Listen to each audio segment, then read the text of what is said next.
This is not another boring PC building video because I am going to convert this cheap ATX case into a full hard tube custom liquid build with RTX 3090 GPU and 12700K Core i7 processor. For just $30 from Amazon, it came with 4 RGB fans, front mesh for better airflow, side tempered glass window and full-size ATX motherboard support. I also plan to mount GPU vertically to make its aesthetic more appealing. I have this RTX 3090 with beautiful Corsair water block. For CPU block, I have Bixby ARGB CPU block copper with nickel plated heatsink. I also have Bixby copper 360mm radiator that I will use behind these RGB fans in front. Let's remove the side panels of the case to start working on our project. See the tempered glass sticker here? For my loop, I'll be using the acrylic tubes 14mm OD size. I got these pre-bent tubes from Barrow. Pre-bent tubes makes your job a lot easier to save time and money. This is my PCI Express riser cable for my GPU for this build. First off, apply the thermal paste. I'm applying Noctua anti-H1 thermal paste.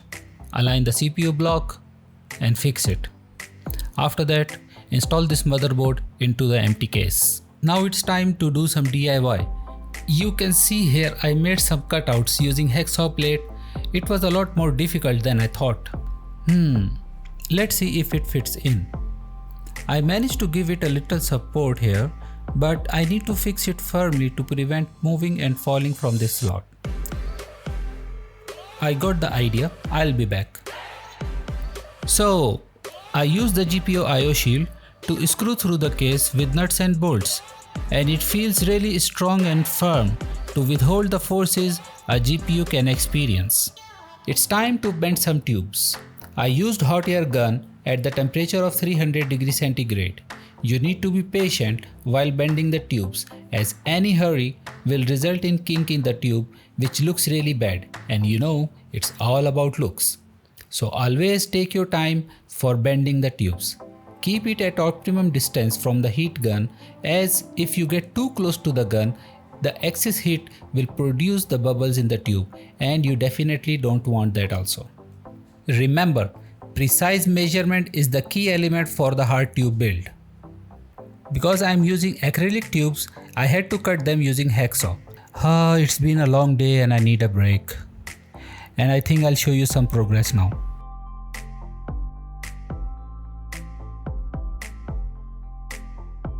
I installed the PSU in the case and did all the cable management, so it's better to close the side panel to prevent any damages to the cables.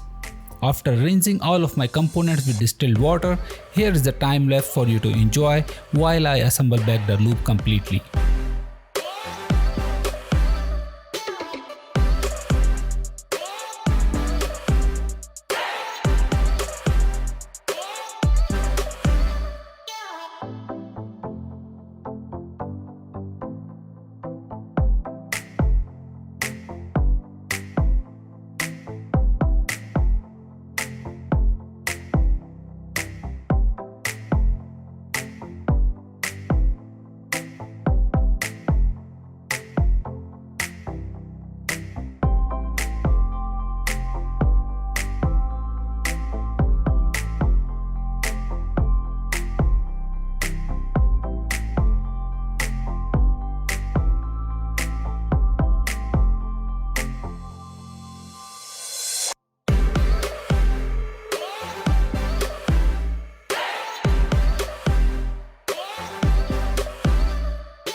I had choices between gold, red and grey. I was confused as to what coolant shall I fill it with. I ended up with red. I feel it's dangerous to fill like this, so I used some funnel to fill. Let's fill the loop with the coolant fully.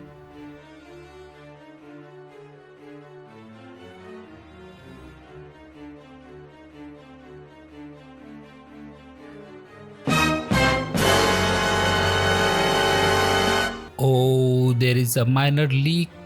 Let's clean this up and tighten it up. And done. Now just turn on the pump so that we can continue refilling.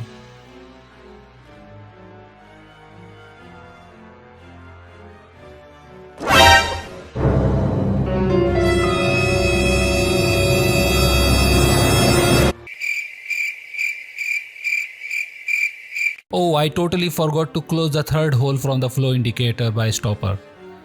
I was really lucky that leak happened over the funnel, so all the liquid went into the funnel into the pump, and it saved my components and all the mess. Now get back to filling finally.